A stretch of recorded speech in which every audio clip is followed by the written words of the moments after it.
Hello everyone and welcome to the webinar Integrating Behavioral Health and Primary Care for People Experiencing Homelessness. My name is Molly Mindbreath and I will be acting as moderator, host, and presenter for today's webinar, which is a production of the National Healthcare for the Homeless Council with support from the Health Resources and Services Administration Office of Special Population Health. This session is being recorded and will be archived on our website at www.nhchc.org. This is a 1-hour presentation with the last 10 minutes reserved for questions and answers. Below the presentation slide on your screen, there is a chat box for participant questions and technical issues. If you're experiencing an urgent technical issue, please call Sarah at 615-226-2292 for immediate assistance. Please type your questions for our presenters into the chat box at any time during the webinar. A selected number of questions will be answered at the end of the presentation during the Q&A session. Upon exiting this webinar, you will be prompted to complete a short evaluation. Please complete this evaluation to ensure that we are meeting your educational needs and have an opportunity to address your suggestions. Thank you for participating in this webinar. Today's session will highlight how some of our Healthcare for the Homeless grantees are integrating behavioral health and primary care. I will be our first presenter as Program and Research Specialist with the National Healthcare for the Homeless Council.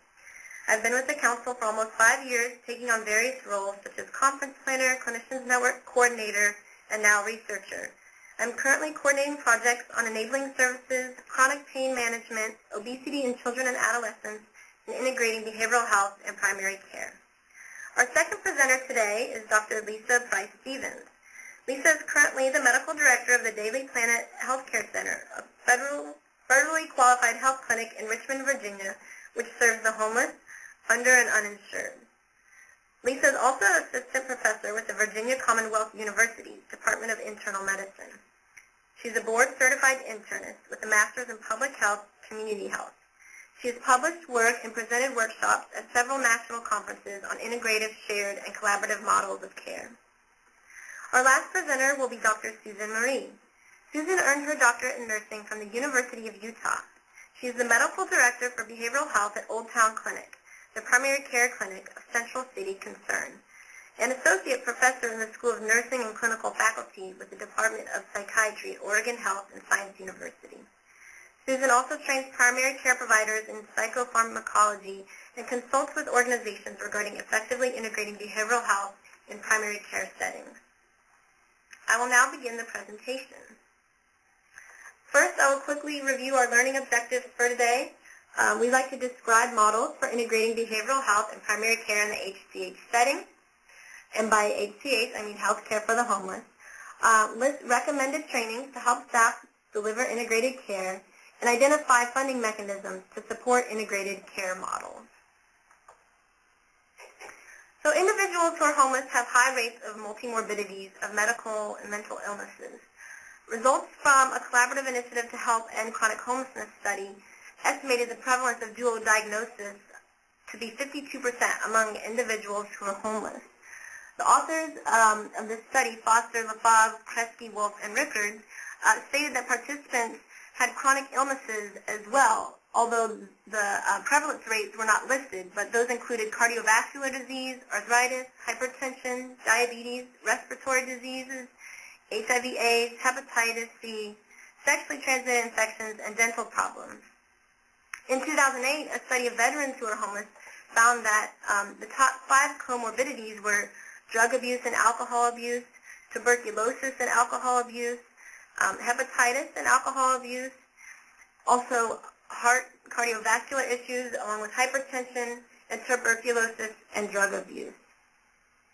A different study of a free clinic for individuals experiencing homelessness published in 2012 by Welsh and colleagues found that those patients with schizophrenia and bipolar disorder were significantly more likely to have comorbidities, including asthma, cancer, seizures, headaches, kidney and heart diseases. So why is all this important? Well, mental illnesses have been found to be associated with higher mortality and poorer control of chronic illnesses. A mortality study by Piat, Munetz, and Ritter in 2010 found that there was a difference of approximately approximately 4 years of potential life lost between individuals who are diagnosed with serious and persistent mental illnesses and the general population. In a mortality study published just this year by Baggett and colleagues, it was found that overdose was the #1 cause for mortality among patients experiencing homelessness in a healthcare setting in Boston, Massachusetts. Overdose death was immediately followed by cancer and heart disease, but psychoactive substance abuse was also one of the top causes of mortality. Suicide also contributed to the overall mortality rate, was less common than the aforementioned.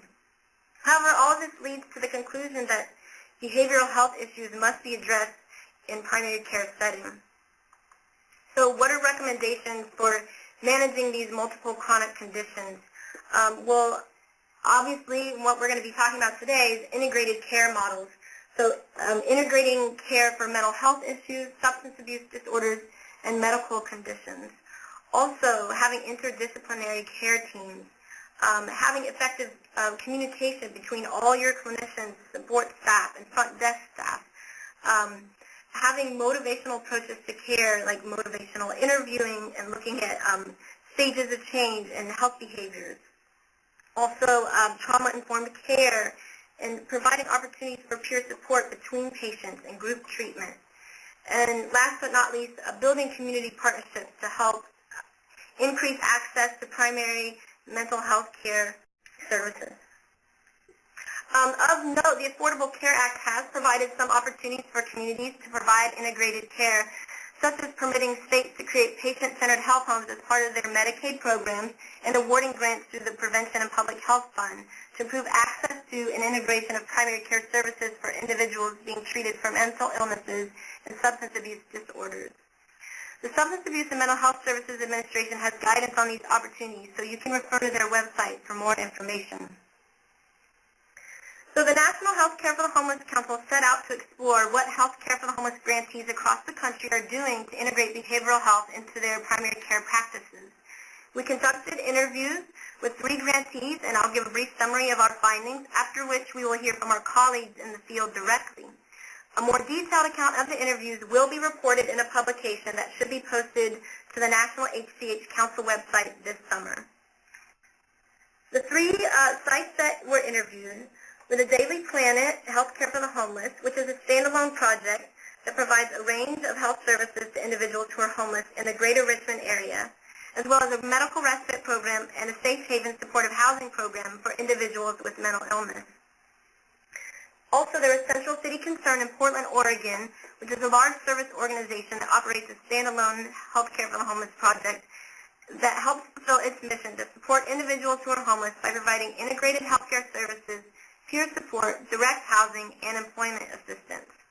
And lastly, we have the Cherry Street Health Services program in Grand Rapids, Michigan, which is a community health center that receives Healthcare for the Homeless funding and provides healthcare services to children and families who are low income. So all of the sites were using an integrated care model in which behavioral health providers were integrated into the clinic workflow of the primary care practice. Some sites were, the primary care providers were screening for depression, and then also some of the sites had a separate behavioral health department in case there were severe mental illnesses that needed to be, patients with severe mental illnesses that needed to be referred for additional care. But all of the sites made an effort to have behavioral health staff available to see patients during primary care visits. Also, there were multidisciplinary care teams, and oftentimes sites had team huddles either at the beginning of each day or the beginning of each week to look at the patients who were going to be coming in that day or week, and also which patients weren't coming in but should be, so that they could look at the overall population health. There's also the mention of sites of sharing physical space between the different providers, so that if certain providers were having a conversation about a patient or a situation, other providers might overhear and be able to jump in and give their opinion or recommend a certain treatment if they felt like they knew enough about it. Additionally, all of the sites were either accredited or seeking accreditation to be patient-centered medical homes. Regarding staffing, it seemed like at all of the sites there was this culture where staff expect to be interrupted, and there were very warm handoffs between providers. So if a primary care provider was assessing a patient for depression and recognized that he or she needed to see a behavioral health provider, then they were able to go straight to that provider right during that visit. And that behavioral health provider, even if they were seeing another patient, knew that they would be interrupted and knew that they would be expected to go see that patient for a few minutes, even just to begin the relationship, say, I realize that you need to meet with me in the future. Even if they can't meet with them for a long period at that point, then they'll set up the appointment. But just building the relationship and the rapport. And it was mentioned that most patients didn't mind when that behavioral health provider had to leave for a minute to see another patient, because they knew in the future that they may get that as well. Also, there was cross-training of providers. Many of the staff at the sites interviewed had received cross-trainings. The behavioral health staff learned about the most prevalent chronic medical conditions, while the primary care staff were trained on how to assess for basic behavioral health conditions and new healthcare delivery techniques such as motivational interviewing or the dialectical behavioral therapy. Some sites also provided general trainings to staff, such as improving communication skills, and allowed their staff many opportunities for continued training. Staff training was obviously a priority for all of these sites so that providers could be comfortable in an environment where they need to connect patients to other providers that can address all of their needs. It was also ensured that lots of support staff were provided in these integrated care sites so that each provider could work at the top of their licenses. There were panel managers, support coordinators, and then even just non-clinical staff like health education providers, patient navigators, individuals who could provide acupuncture, yoga, etc. Just a lot of support for everyone so that everyone could be working at the top of their license. Challenges that sites experienced, there were issues around funding, and this included funding for new physical space to have this sort of integrated care setup, also for new staff, and then for reimbursement for services. Certain different Medicaid programs reimburse for different services, and some organizations were lucky enough to get reimbursement for some of these behavioral health care providers, and others were not. Physical space, again, was an issue. Some sites did receive initial funding to expand their programs, and so they're able to have large sites with behavioral health and primary care providers all together. And other sites are still working on that and are working with much more limited space. Staffing can be an issue in that the behavioral health staff and the primary care staff were trained in different ways and maybe even had been practicing different techniques before coming to this integrated care model. So there was mention of lots of training over time and helping staff learn how to communicate with one another.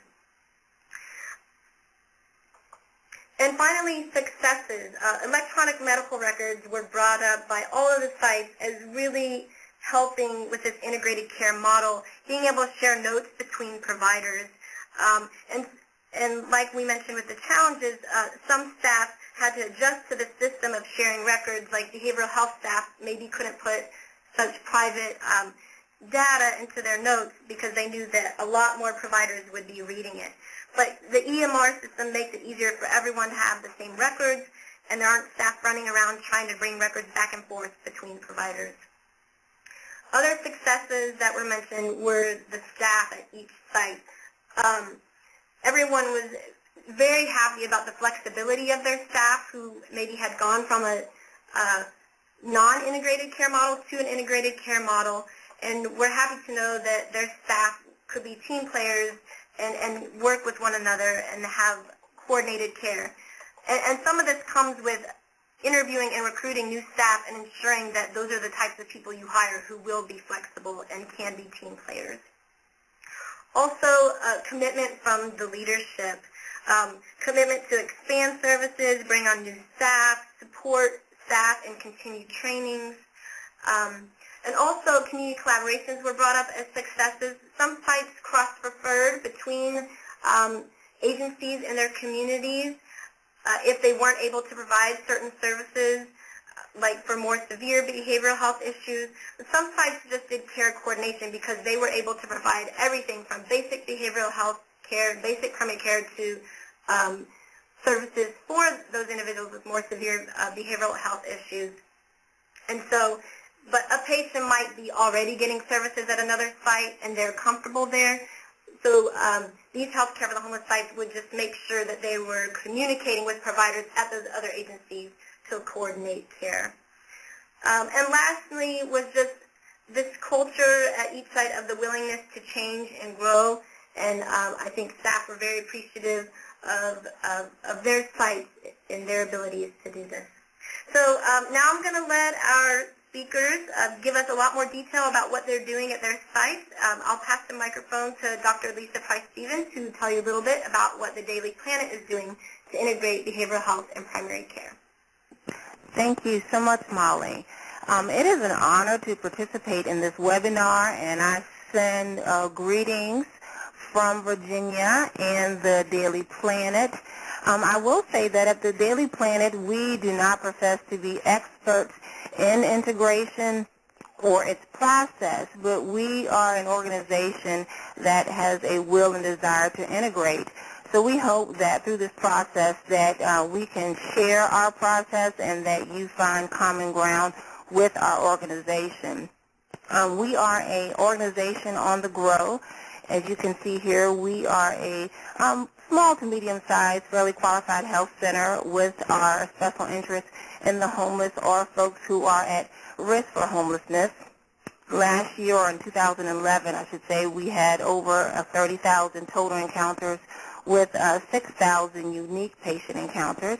As Molly said, we have a medical respite, part of our organization, and also at our main hub, we have a multi-specialty care type center where we provide dental care, eye care, behavioral health, and primary care, as well as case management. When I came on as the medical director in the early part of 2010, I found what probably most people have in their centers, where our primary care and our behavioral health departments worked basically as two separate departments. And this was odd to me as practicing primary care out in the community. I found that I was practicing primary care and behavioral health together. As a primary care physician, it wouldn't be uncommon to see a depressed diabetic, and I would have to address both issues. But at our center, they were separate. Even though the organizations were under one roof, they were siloed, at times very cooperative, but they operated separately. In fact, if I had a patient who was depressed, I would have to send a referral to the behavioral health department, just like any other outside organization that may refer to that department. So that was challenging for me, but that is the way the organization functioned for very important reasons to the organization. Then in the latter part of 2010, what I call fate happened. One of our COOs found a grant through NIATEX, Network for the Improvement of Addiction Treatment. And this grant offered training in integrative care. And that training involved having an integrative care coach teach your organization how to integrate. As a part of this training, you had to collaborate with a substance abuse organization. And that worked out for us because we were providing care to one of our community partners called The Healing Place. The Healing Place is an organization that provides shelter and addiction recovery for homeless men. Our organization was already collaborating with this organization by providing behavioral health group therapy and also some primary care 1 day a week. So a part of this grant, we decided to apply, and we were accepted. We were given a coach that we would have for a year that would teach us how to integrate, and also we were given a grant to travel to Wisconsin, and we were given goals. And the goals were, number one, that we would improve our primary and behavioral health care to integrate. We would work well together, and we would also try to identify barriers to our integration. Goals number 2, that we would improve access among our 2 departments. In other words, if we had someone in the behavioral health department that needed to have primary care, that we would improve that access, and also vice versa. But when our team, which included our COO, our behavioral health coordinator, and our partner from the Healing Place, went to Wisconsin, they warned them, be wary of your medical director, because she probably would not want to participate. So they came back, understanding their challenges and looking forward to their goals. Well, 1 year later, they came back, and they also presented me with their integrative goals, and I was excited. I was excited to have a behaviorist that wanted to come into the primary clinic. I was excited about the goals. Well, 1 year later, the challenges that we were faced with, number 1, we had some accomplishments. We had enhanced services at the Healing Place. We were doing more groups at the recovery site. We were doing more nutritional and medical services there, and we were implementing our patient-centered medical home goals. We also had integrated a smoke and cessation at the homeless recovery site. But at the Daily Planet, things had actually reversed for us. Our behavioral health coordinator was a little bit shy of this whole process, because as he became educated from the behavioral health coach that was assigned to us, they started teaching about brief interventions. And that was something that was new to him, the warm handoff. And respectively so, that was the part, as Molly talked about, the training that was new. And he was a little bit uncomfortable with that. So that was one of our challenges. Also, we did have some improved referral process back and forth, so that was accomplishment. The behavioral health patients could get easier medical appointments, and we improved our referral process going back from medical to behavioral health. I didn't have to go outside the door anymore. I could get easier appointments. So that was one accomplishment a year later. Then we came upon another grant, and this speaks to the funding opportunities that Molly was talking about. This grant was called the Cabbie Initiative. This was an initiative that wanted to improve housing for homeless people. And you may think, how can this improve integration? Well, through this initiative, we were to improve getting homeless people housed and screened. And this process involved having a mental assessment. And with this grant, we were allowed to have a psychiatrist part-time and also a mental health clinician part-time. And with this initiative, we agreed to have them housed in the medical clinic and would make that a part of their screening, as well as making sure they had a full physical exam. So we used this to begin our integrative process. So we began to have our psychiatrist in the medical clinic, our clinician in the medical clinic, and we used them to begin our integrative process, including using this grant. We have the staffing now, so that took away some of our financial strains. We brought back our behavioral health coach who wanted to teach us integration from the last grant we had, and we began to implement our integrative process. So now I'm going to show you what we do at the Daily Planet. Every patient that comes in to our medical clinic is screened for depression. We screen all patients using the PHQ-2. If their PHQ-2 is positive, then they are first asked, are they in crisis? Do they feel like they want to harm themselves? At our clinic, we have a routine visit and also an urgent care visit, people who are there for colds, earache. We screen both sides. If they're there for their urgent care visit, then we use our electronic medical record to just refer them to our behavioral health consultant at another visit, figuring that if you're there for a cold, you probably don't want to sit down and talk to a therapist at that time about your depression. So then I'll go to the left of this algorithm. If you're there for primary care and you have a positive PH2 or PHQ2, then we will ask you, would you like to talk to our behavioral health, and we call him a coach or consultant at that time. This person is recognized as part of the team.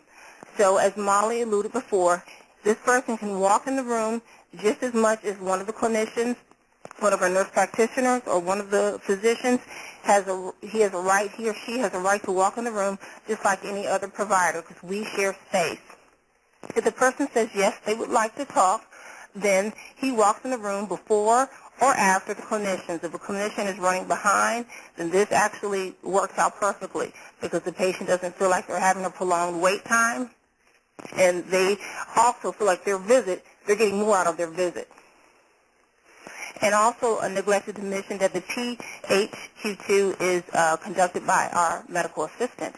So we are using everyone to the top of their license. And it's entered into the electronic medical record. So once the patient is seen by the behavioral health consultant, the behavioral health consultant then performs the PHQ9. And they continue to do their evaluation, as you can see moving down the algorithm. And then the behavioral health consultant does a brief targeted intervention, and then these are the different type of interventions they may do. They may look at treatment compliance, relaxation training, motivational interviewing. They decide whether the person needs a psychiatric consultant. They decide whether the patient just wants to come back for follow-up, and then goes from there. If they see the psychiatrist and the psychiatrist decides they need further therapy, or they may begin treatment, and once they have them stabilized, send them back to the primary care to continue further treatment, or they decide the management as a team. But they always give feedback to the provider. We have worked on this process. We have revised the process, and we probably will continue to do that.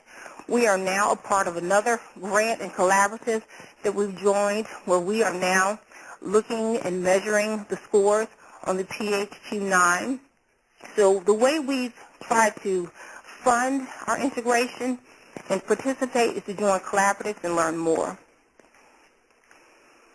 So I thank you. I hope that this has sparked your interest and that you can find ways at your center or that your team can participate more in integration. And with this, I would like to turn it over to Susan. Thank you very much, Molly.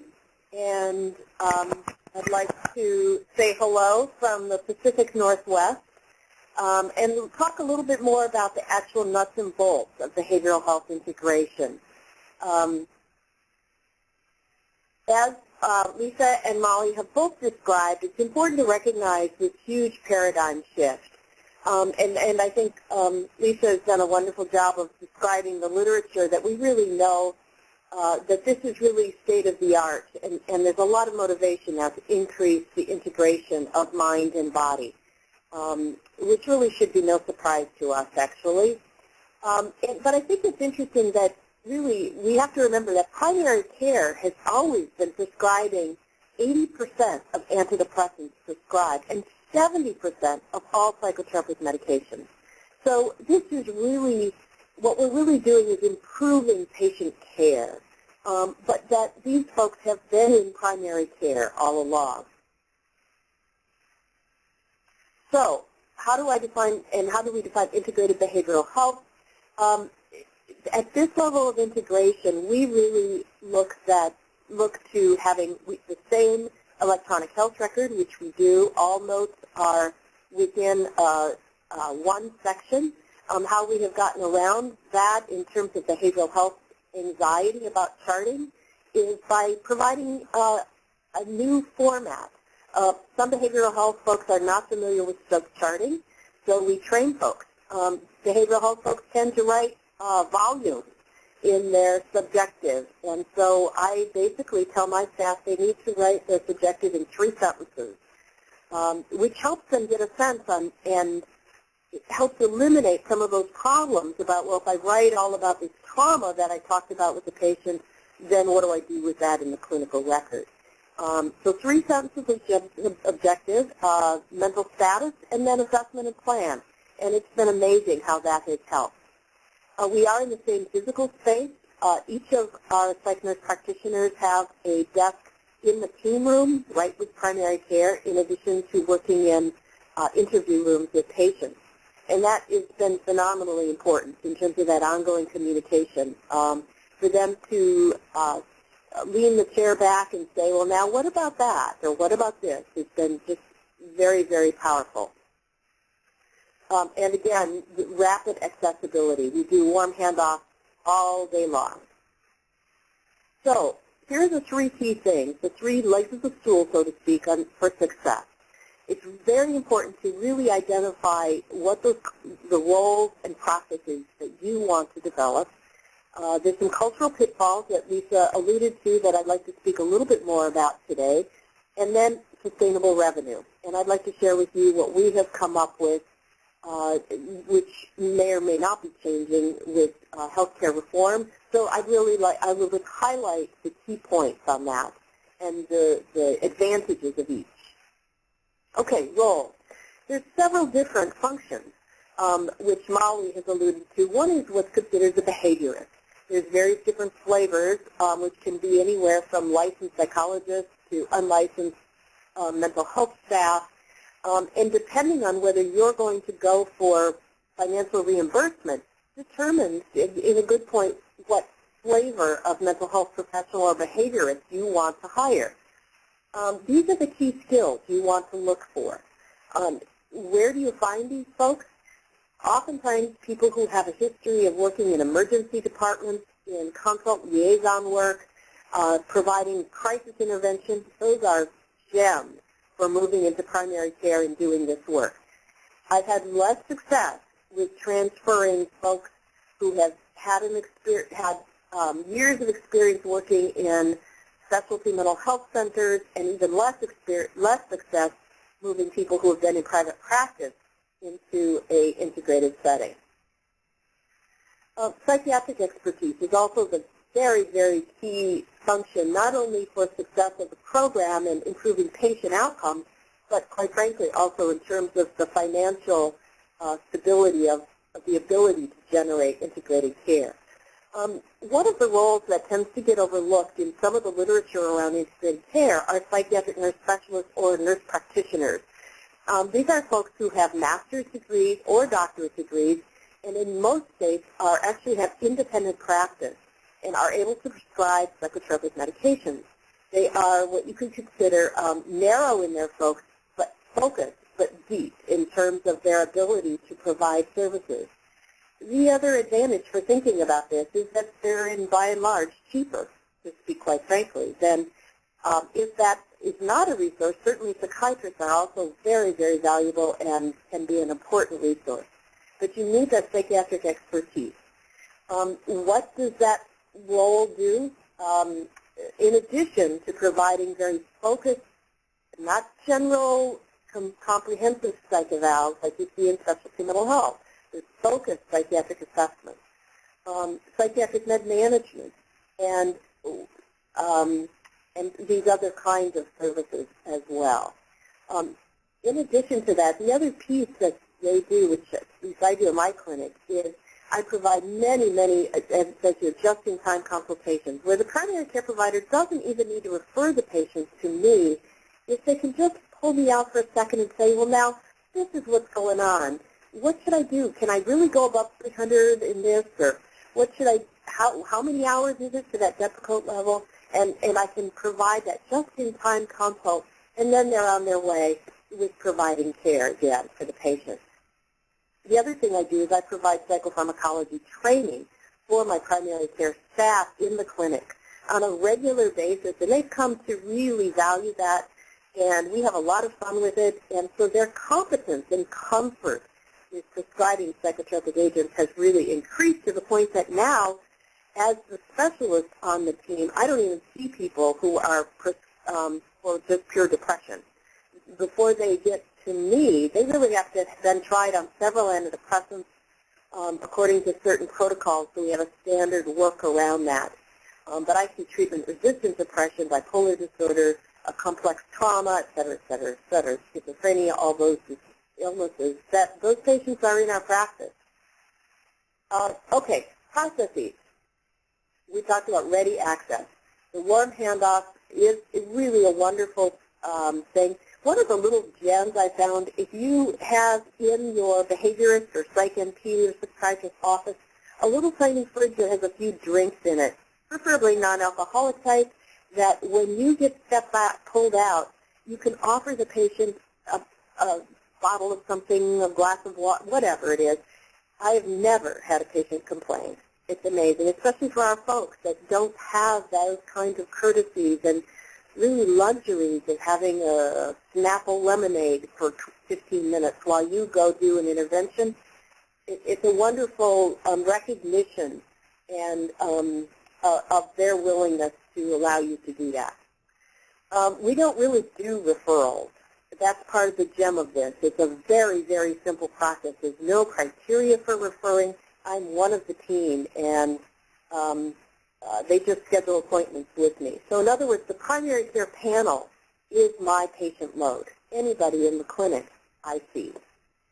I'll talk about how we manage that in a minute. The support, what are you going to do? Are you going to have an MA support these behaviorist, psych NP type folks, or are you going to have them run their whole process themselves? Location is absolutely key. If you have them in any way segregated from primary care, they will become, in essence, sort of co-located. What I've learned is that primary care folks will try to access a behaviorist about maybe 3 times, probably more like twice. And if the behaviorist is not available 2 times, you're done.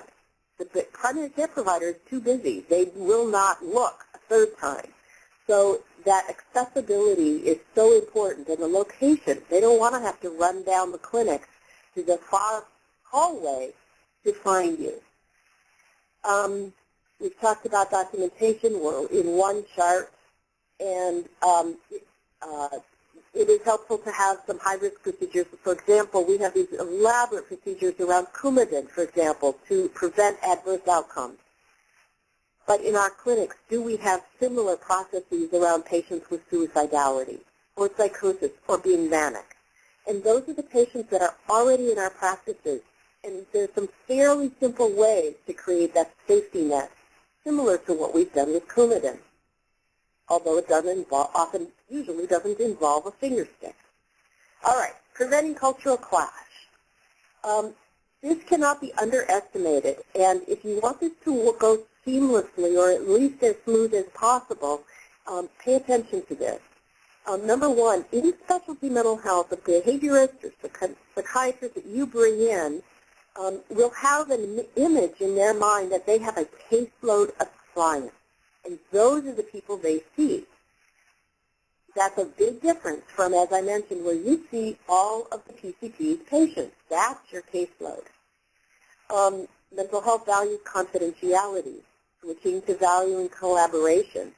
Being in an EHR and having that clear information about how you're going to chart, that you do psychotherapy records, not psychotherapy notes, so that you don't have any of the HIPAA kinds of issues around providing records to other agencies, and those kinds of things are very important. And these are some of the other values that specialty mental health and primary care are very different. Here's a few others. You're welcome to just read through these. Again, that idea of a full evaluation has to happen before treatment. That's the way specialty mental health works. Versus in primary care, it's really I get to know you as I go, and we get critical information, but then I learn more about you as we develop that relationship, which can be ongoing. How we work is I weave my services with the patient over time. So I'm part of the primary care team, and as the person with bipolar disorder and diabetes and chronic pain, as they're getting manic, the PCP pulls me in. I see them maybe for 6 times. We get the bipolar disorder stabilized. Then I say, congratulations, you're doing great. You no longer need to make a special appointment to see me to get your Depakote refilled. You've got it stabilized. So now you're going to go back to Rachel, your primary care provider. She's going to keep refilling this, but you need to know I'm here if you need me. Anytime I will see you. And the PCP then sees in the record that they're picking it up. And the moment the patient destabilizes, if that happens again, which is likely with bipolar, they immediately pull me right back in. Because it's not an extended time referral process, it works well. What that does is it opens up my schedule so that I can continue to see the patients that need me at that time. Okay, the third leg of the stool, we've got to have sustainable revenue. So there's several different major sources for the revenue, and again, I want to put a big caveat over this whole section because obviously we're all in flux at this moment. Generally, the E&M codes do pay for nurse practitioners to provide services to these folks. What I did about 10 years ago, I went to the medical director of our fully capitated health plan, the medical one, not the carve-out Medicaid mental health program, if you have that in your area, but the health plan, and said, listen, these folks are already in primary care. Would you like the internist or the family practice nurse practitioner to be seeing this person with bipolar, trauma, PTSD, whatever it is, panic disorder, schizophrenia, and doing the best they can since they're not able to get into or won't go to specialty mental health? Or would you like someone who knows what they're doing a little more to provide that consultation, that just-in-time services, and improve your patient outcomes? And remember, oftentimes the fully capitated health plan pays for emergency room visits. So they were more than happy to eliminate the billing, or excuse me, their claims catches. So they crossed off the catch that threw out all the claims for psych nurse practitioners, and they crossed off the catches for psychiatric diagnoses. So as long as it was serviced within the primary care setting, in the primary care format, I do brief 20-minute visits, then they were fine. And actually, it's interesting, our major fully capitated health plan, I met with him 3 years later, and he found they saved money. By decreasing their claims costs, that saved them more money than the payout for us providing services within primary care. That, quite frankly, has been the major way of funding our fully integrated behavioral health services. In some states, there are also health and behavior codes that the legislature has approved in terms of the rules and regs. They are available. I'm not going to go into that in detail. And then, of course, you can contract with the mental health plan carve-out. Quite frankly, I have found that more difficult. They're geared towards contracting with specialty mental health. Maybe that will be changing in the near future here. So the next few slides, very briefly, they go in more detail about the advantages and disadvantages of these different ways to collect revenue for the services provided. I think we're going to see more and more of these services be very reimbursable. I believe you have access to these slides, so I'm not going to go through each of these in detail. I believe one of the other advantages to using the E&M code is that it's simple because you don't have specialty mental health charting requirements, quality assurance documentation requirements, and so it's similar to what the PCPs are already doing in their charts. And again, what I found is every time you can align the processes to what's already happening within primary care, you're miles ahead. So, and then the health and behavior codes, this outlines again where it really refers to using behavioral health to ameliorate medical conditions. And these are paid for, again, from the the general medical Medicaid system. Advantages and disadvantages. Again, I apologize for skimming through this, but Some of this is in flux, and you're welcome to review this in detail or to contact me if you have specific questions. So with that, I think the one other comment I would make is that we also do PHQ-2s, and then the primary care providers do PHQ-9s. We've identified in that PHQ-9, if they're 15 or above, then we refer them into our IMPACT program, which is a wonderful program. I highly recommend that for treating depression. If it's below a 15, then the PCP manages that depression and involves us as needed in terms of specialty care. Thank you very much. And with that, I will turn this back over to you, Lisa.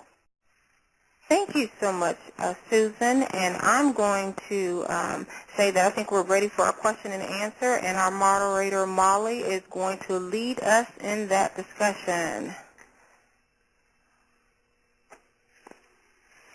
Thank you, Susan and Lisa. I will now begin the Q&A session. The first question is for Lisa.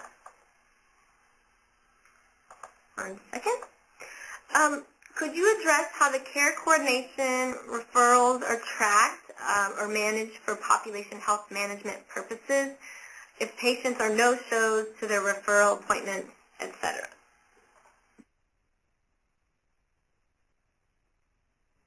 Okay, thanks for that question. That's a good question, and that happens often with us. And like Susan said, we try not to have referrals.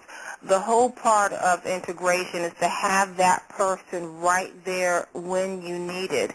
Unfortunately for us, our behavioral health consultant is only there part-time, so referrals is a reality for us. When the behavioral health consultant is there, he is in and out of those rooms, seeing patients right there when they need it. If they need follow-up appointments, then he has times where he sets up appointments with him and also our psychiatrist. If it is to that point where that PHQ-9 score is so high that they need to see the psychiatrist, and we have an algorithm and process for that.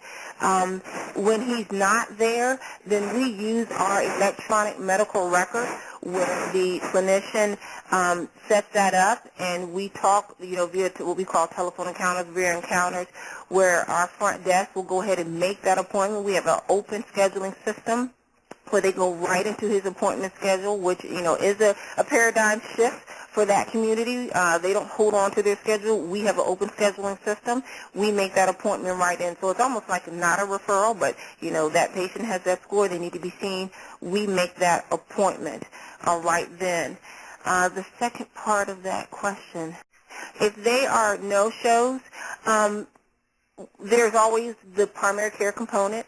So we follow up phone calls. So if that patient didn't show up to see the behaviorist, we have our staff that is calling, hey, what happened?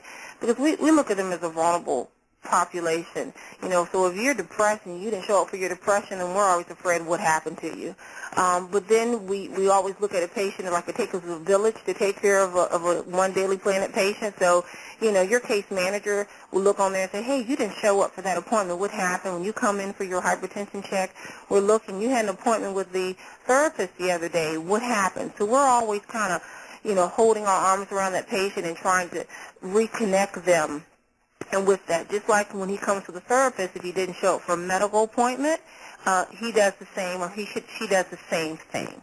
So that's kind of how we treat that. I know there are some schools that thought that, we don't want to push them into therapy, and I can understand that, but we do look at that as another vulnerability, so we want to at least address that. We don't push them into therapy, we want to understand why, because, if you're depressed, you kind of go into a hole, and we want to know why you're in there. Thank you for the question.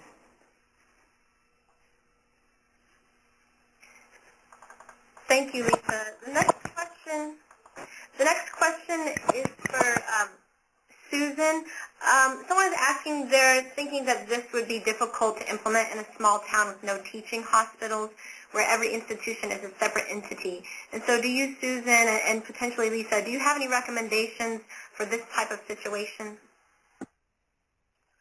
Oh, good question, because every situation is so unique. The good thing about this is very adaptable. We don't rely on our teaching institutions for this model. Now, the one possibility might make it more challenging to find a behaviorist and perhaps a psych nurse practitioner or a psychiatrist that really understands this model.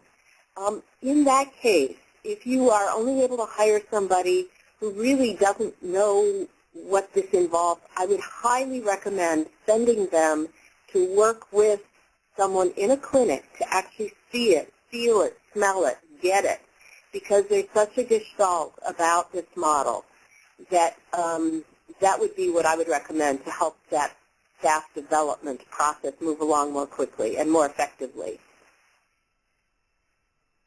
Thanks again for the question. I would also like to add that there's National Council for Integrated Care, SAMHSA, lots of different websites, and our healthcare, National Healthcare for the Homeless Council. They have links where there are other organizations that want to train people on integration. And Susan put it on one of her earlier slides that you do not have to be an expert to learn about integrative care.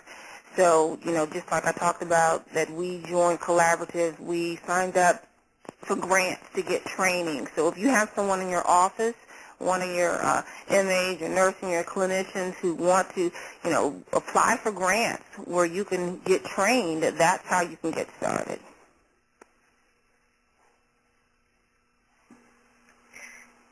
Thank you, Susan and Lisa. We have quite a few questions, and we probably won't get to them all, but I will try to squeeze in as many as possible.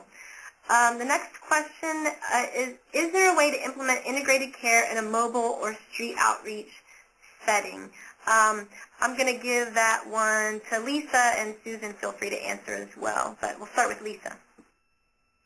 Well, we do integrate our care at our outreach sites. As I mentioned, we have one of our shelters that has recovery.